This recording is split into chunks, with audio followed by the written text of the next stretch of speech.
Assalamualaikum warahmatullahi wabarakatuh. Alhamdulillah, salatu wassalamu ala rasulillah, amma ba'd. Kaum muslimin yang dirahmati Allah subhanahu wa ta'ala, tidak sedikit kita mendengar orang-orang yang mengklaim bahwasanya mereka adalah orang-orang yang bermadhab Imam Asy-Syafi'i, terutama mereka yang mengaku sebagai kelompok mayoritas. Akan tetapi, benarkah mereka bermadhab Asy-Syafi'i atau hanya sekedar pengakuan saja? Mengaku-ngaku bermadhab Syafi'i, akan tetapi tidaklah mereka mengambil ajaran Imam Asy-Syafi'i kecuali yang menurut mereka mudah, gampang, ringan. Dan secara umum dikatakan tidaklah mengambil ajaran Imam Asy-Syafi'i kecuali hanya yang sesuai dengan hawa nafsu mereka. Sebagai salah satu contoh di mana ajaran Imam Asy-Syafi'i dilanggar oleh orang-orang yang mengaku bermadhab Imam Syafi'i. Dan ini penjelasannya. Antara maksiat dengan bid'ah, sebagaimana saya jelaskan pada bulan yang lalu, lebih berbahaya bid'ah daripada maksiat. Lebih besar kerusakannya diakibatkan oleh bid'ah daripada maksiat pada satu sisi yang lain. Kalau maksiat, sudah jelas Pak, hukumnya haram. Mencuri haram, berzina haram, tidak sholat ya berdosa. Jelas kalau maksiat itu. Tapi kalau bid'ah, ini tidak jelas bagi orang tertentu yang tidak memahami. Sehingga kadang-kadang seseorang itu akan melakukan kebid'ahan atau melakukan suatu perkara bid'ah tanpa dia sadari dan dia anggap adalah ibadah yang baik. Padahal bisa jadi itu adalah haram dilakukan. Perbedaannya kalau maksiat, kita sudah tahu hukumnya haram, sehingga bisa jadi kita akan meninggalkan perkara maksiat itu. Tapi kalau bid'ah, karena itu syubhat, karena itu perkara yang rancu bagi seseorang yang tidak paham agama, maka bisa jadi dia akan melakukan bid'ah seterus-terusnya, bahkan bisa sampai seumur hidup, karena dianggapnya adalah perkara yang baik, perkara ibadah. Jadi maksiat dengan bid'ah lebih bahaya bid'ah di satu sisi. Lalu kemudian bagaimana kita mengetahui amal ibadah ini boleh dilakukan, amal ibadah ini rancu, ini bid'ah? Maka kata Kiai Hasyim Asy'ari di dalam kitab ini yang barusan saya baca, ukuran perbuatan itu bisa dikatakan bid'ah atau tidak, Pak, ada tiga. Ada tiga. Yang pertama, lihat orang yang melakukan. Saya ambil kesimpulan. Lihat orang yang melakukan perbuatan baru. Karena bid'ah itu hal baru.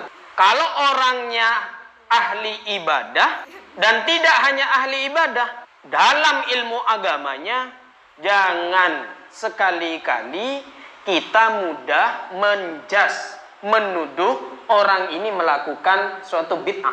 Bisa jadi orang tadi melakukan sesuatu amal ibadah yang kita tidak tahu. Bagi kita mungkin itu bid'ah, tapi bagi dia enggak. Karena dia memiliki ilmu pengetahuan tentang ilmu agama. Sehingga jangan sekali-kali menilai, menuduh seseorang dengan cepat bahwa orang tersebut melakukan suatu bid'ah. Yang kedua, harus mengikuti kaidah ulama-ulama ahli sunnah wal jamaah. Kalau jenengan bapak-bapak mengikuti kaidah ulama yang tidak berhaluan ahli sunnah wal jamaah, ya bertentangan. Contoh misalnya, ada ulama yang tidak memperbolehkan tahlil 1 hari dari meninggal sampai ke 7 hari. Tidak boleh, nggak ada. Karena bagi mereka Nabi Muhammad SAW tidak pernah melakukan tahlil. Itu bagi kelompok sebelah. Bagi ahli sunnah wal jamaah boleh. Jadi bapak-bapak harus pintar mencari ulama. Jangan sembarangan yang pakai jubah, pakai imamah, banyak jenggotnya, kemudian ulama besar. Belum tentu. Karena bisa jadi yang pakai kopiah hitam di sebelah saya ini kanan kiri lebih dari yang pakai surban itu. Jadi kaidah-kaidah yang perlu kita ambil, apakah ini bid'ah atau bukan, adalah kaidah dari ulama-ulama ahli sunnah wal jamaah. Siapa? Oh ya udah jelas nih. Nih, Risalah Ahli Sunnah wal Jamaah. Syekh Al-Allamah Ad-Da'i ilallah Muhammad Hashim Asy'ari. Boleh. Hanya saja kadang-kadang yang nggak boleh itu ketika kita doa, bukan nggak boleh, bukan haram ya. Bukan haram, tapi ini banyak. Insya Allah juga di sini. Di rumah saya banyak. Tapi kalau ketika saya membuat tahlil di rumah, sama saya dilarang. Santri-santri saya larang. Apa itu? Ketika doa, banyak orang sudah mundar-mandir, bawa jajan, bawa nasi. Banyak apa nggak banyak di sini? Lagi doa nih. Atau lagi baca Al-Quran. La ilaha illallah. Atau ada yang tahlil, ada yang mundar-mandir, bawa nasi, bawa ayam, pahanya ayam, bawa semuanya mundar-mandir. Ada yang doa. Tidak menutup kemungkinan sebagian dari kita nih ada yang berdoa melihat nasi, ada yang berdoa melihat paha ayam, bukan paha orang. Amin. Tapi yang dilihat paha. Amin. Ada yang dilihat, enak nih, mau ngambil yang banyak. Mungkin nggak doa bapak itu dikabulkan oleh Allah? Jauh pak, jauh akan dikabulkan oleh Allah. Ini kalau nggak keliru, saya pernah baca kitab di dalam Majalisus Sinniyah. Suatu ketika Nabi Musa itu menjumpai seorang hamba Allah, berdoa kepada Allah, ya Allah, minta selama beberapa tahun itu yang dipinta oleh hamba ini. Dan Nabi Musa tahu, melihat hamba ini. Sampai kemudian Nabi Musa ini berkata di dalam hatinya sendiri, coba andai kata Allah ngasih kepadaku kekuatan untuk mengkabulkan doa hamba ini, maka akan aku kabulkan. Itu kata Nabi Musa ketika melihat ada seorang hamba setiap tahun doanya itu saja dan tidak dikabulkan oleh Allah. Lalu kemudian Allah menegur Nabi Musa. Kalau Nabi langsung ditegur oleh Allah. Kalau kita nggak ada yang negur, ditegur oleh Allah. Musa, tahu nggak kamu? Dia itu berdoa kepadaku, kata Allah, tapi hatinya kemana coba? Kemudian Nabi Musa menjawab, saya tidak tahu ya Allah. Yang saya tahu beliau ini, hambamu ini ya Allah, memohon kepadamu, dan itu saja yang dimohonkan, karena tidak dikabulkan olehmu ya Allah. Lalu kemudian kata Allah, ya bagaimana aku mau mengkabulkan doa hambaku itu? Dia meminta kepadaku, tapi hatinya berpikir, merenungkan, memikirkan hal yang lain. Sama ketika kita tahlilan, ketika kita tahlilan, ada yang muqaddaman kata orang sini, ada yang baca Al-Quran, khutmil Quran, ada yang tahlilan sebelahnya. Nanti kadang-kadang sebelum tahlilan selesai, bahkan doa sedang dimulai, itu biasanya nasi, mundar-mandir orang yang menyiapkan nasi. Ketika kita doa, ada orang yang berdiri. Nah sekarang, kalau jenengan ketemu dengan kiai atau syekh, minta-minta, lalu berdiri, ada orang berdiri, jenengan akan punya perasaan nggak? Kurang ajar goreng. Ada nggak? Nah, apalagi kepada Allah Subhanahu wa Ta'ala. Apalagi kepada Allah Subhanahu wa Ta'ala. Kalau kita berdoa kepada Allah, tunggu loh. Jajan itu, jajan, makanan, nasi, tunggu loh. Kalau doa udah selesai, baru jajan nasi itu dihidangkan kepada hadirin dan hadirat kalau ada perempuannya. Sehingga kita makan dengan khusyuk. Kita doanya khusyuk, nggak melihat nasi. Aduh lapar, aduh nasinya enak nih, makan banyak karena pas doa. Kalau nggak doa, insya Allah nggak bakalan berpikiran itu. Nah ini banyak di kalangan masyarakat. Insya Allah di pancaroba atau pancamaju, pancasuci, pancamaju nggak ada mungkin muntakjen benya. Ini hentikan nih. Apakah salah? Oh nggak salah. Saya tidak mengatakan ini salah, Pak. Saya mengatakan ini tidak salah. Andai kata ada orang doa kemudian ngasih nasi apa, haram nggak? Nggak haram. Nggak haram, nggak mubah, nggak sunnah, nggak. Cuman secara etika ketika kita berdoa kepada Allah tapi pikiran kita melihat paha ayam, gimana mau dikabulkan oleh Allah? Selesaikan dulu tahlilannya, baru. Ini saya bahas sedikit saja tentang hal yang terjadi di kalangan masyarakat. Kita kembali lagi karena kata Nabi Muhammad, nanti setelah aku akan ada banyak orang yang akan berbeda-beda pendapat. Maka ikutilah Al-Quran dan hadis dan orang-orang yang berpegang teguh kepada sahabat Khulafaur Rasyidin, kepada Abu Bakar, Umar, Utsman, Ali. Pegang ini. Perbedaan ini sudah dari dulu, Pak. Dari masa Nabi Muhammad perbedaan itu sudah ada. Contoh di sini dijelaskan, Pak. Kata Nabi Muhammad kepada sahabatnya, la yusolliyanna ahadun al-asrah illa fi Bani Quraidah. Jadi perbedaan pendapat antara orang-orang Islam itu sudah dimulai sejak baginda Nabi Muhammad sallallahu alaihi wasallam. Suatu ketika Nabi Muhammad mengumpulkan sahabatnya dan sahabatnya itu disabdahkan oleh baginda Nabi Muhammad dengan la yusolliyanna ahadun al-asra illa fi Bani Quraidah. Kamu pergi ke Bani Quraidah. Andai kata kalau orang sini, kamu pergi ke Pontianak. Nah gitu. Kamu pergi ke Bani Quraidah, kata Nabi Muhammad. Tapi ingat loh ya, la yusolliyanna ahadun. Jangan sampai di antara kamu itu sholat asar kecuali fi Bani Quraidah. Kecuali kamu sudah sampai ke Bani Quraidah. Nah suatu ketika sahabat ini pergi, di pertengahan jalan asar sudah masuk. Masih jalan nih sahabat nih. Ketika dalam perjalanan itu mau maghrib. Akhirnya sahabat ini bertengkar. Yang satu pihak berkata, jangan sholat di sini. Kita harus sampai ke Bani Quraidah. Nabi Muhammad SAW sudah menyuruh, memerintah kepada kita, nggak boleh sholat asar kecuali di Bani Quraidah. Yang satunya, kalau kita nanti nggak nyampe ke Bani Quraidah, udah maghrib, kita tidak melaksanakan sholat. Ayo pilih, mau memenuhi perintah Nabi Muhammad atau perintah Allah untuk melaksanakan sholat. Bingung sahabat nih Pak, bingung Pak. Karena Nabi Muhammad memerintah sholat di Bani Quraidah, jangan di tengah jalan. Padahal waktu sudah mau habis.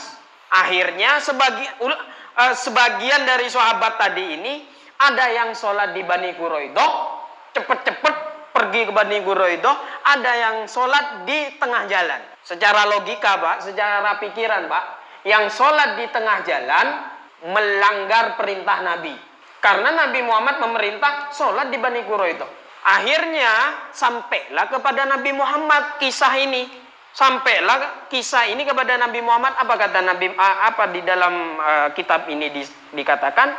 Nabi Muhammad itu walam ya'ib sallallahu alaihi wasallam ala wahidin minhu.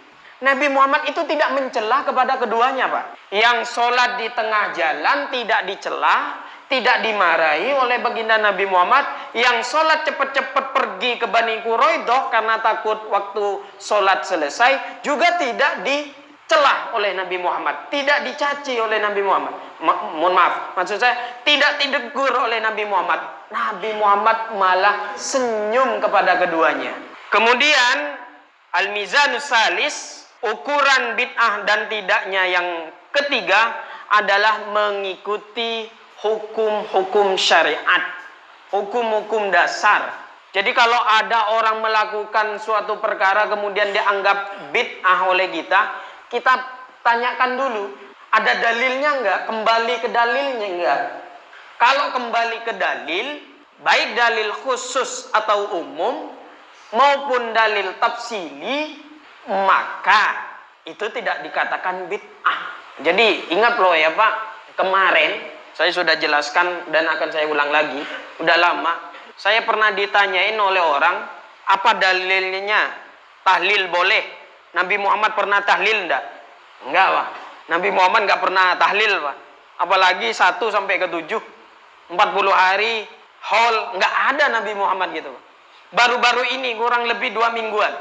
Kurang lebih ada 2 mingguan ada yang bertanya, langkong-langkong 2 minggu dari semangkin Pak. Bado orang katanya ke abdina Pak. Screenshot. Apa ki? Foto kitab. Kirim ke abdina Pak. Neneng Facebook. Lora, kulit toro atanya aneka. Kirim Pak. Sekali maus. Baca sarang abdina. Pendapat Imam Syafi'i. Imam Syafi'i berpendapat bahwa tahlil ini kata depak ke mayit pak. Orang ini katanya kapcina, lora bener enten nih ke pendapat Imam Syafi'i. Imam Syafi'i ada bu manabi tahlil tak depak ke mayit genjerna.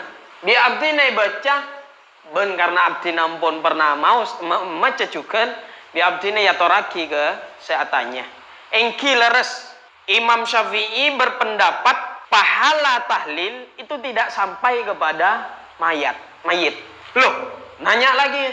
Loh, berarti percuma kita ini tahlil. Saya jawab kemudian, kalau mengikuti pendapat Imam Syafi'i memang tidak sampai. Tapi kalau mengikuti pendapatnya Syafi'iyah berbeda Pak. Ada Syafi'i, ada Syafi'iyah. Kalau Syafi'i, Imam Syafi'inya. Kalau Syafi'iyah, orang-orang yang bermadhab kepada Imam Syafi'i. Jadi tidak harus sama pendapatnya itu. Intinya kita ini mengikuti Imam Syafi'i apa mengikuti Syafi'iyah.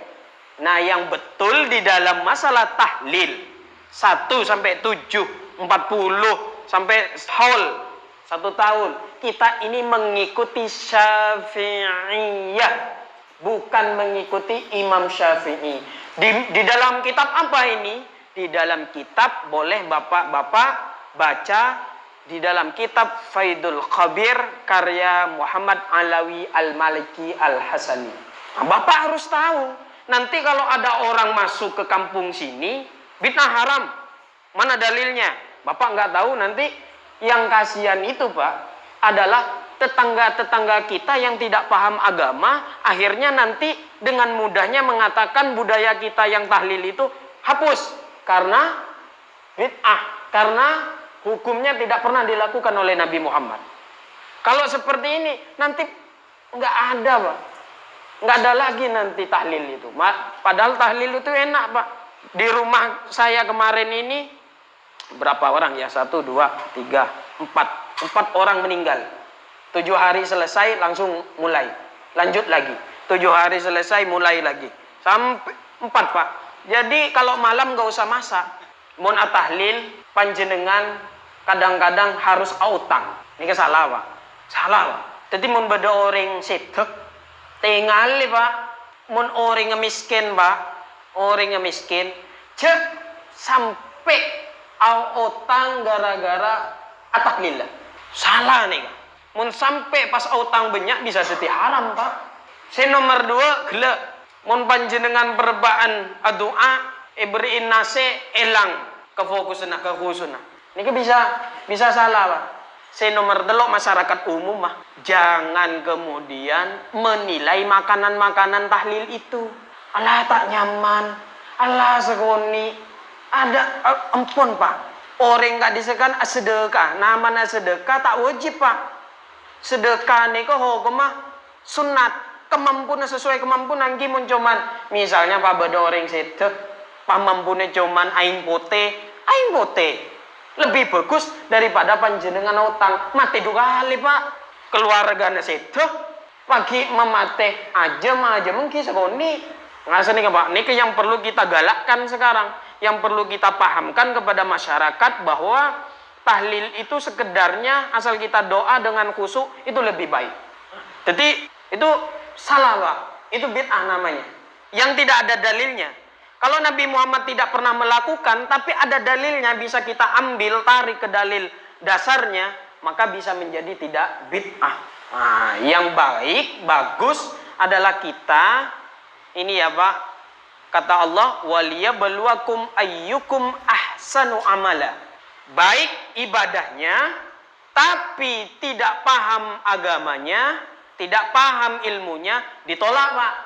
Atau paham agama tapi tidak baik amalnya, ditolak juga.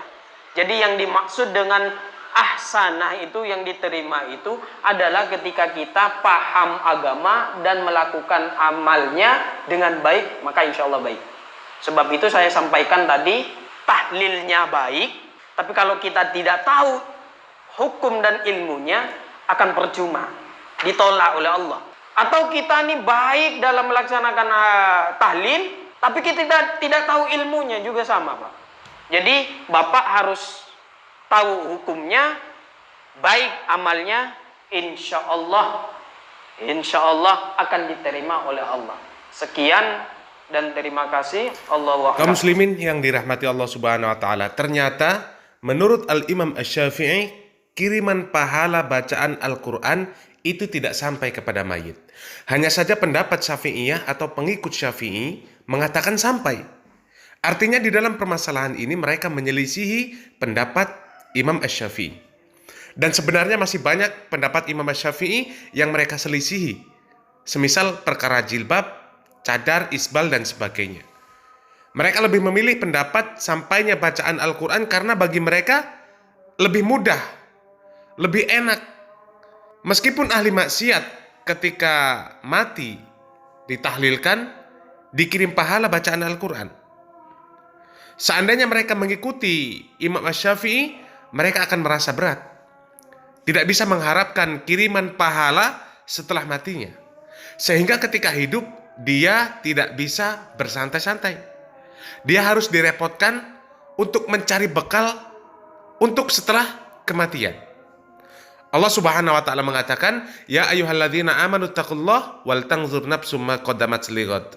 Wattaqullaha innallaha khabirum bima ta'malun." Wahai orang-orang yang beriman, bertakwalah kepada Allah dan hendaklah setiap diri memperhatikan apa yang telah diperbuat untuk bekal hari esok. Dan bertakwalah kepada Allah, sesungguhnya Allah Maha mengetahui apa yang kamu kerjakan. Barakallahu fikum. Wassalamualaikum warahmatullahi wabarakatuh.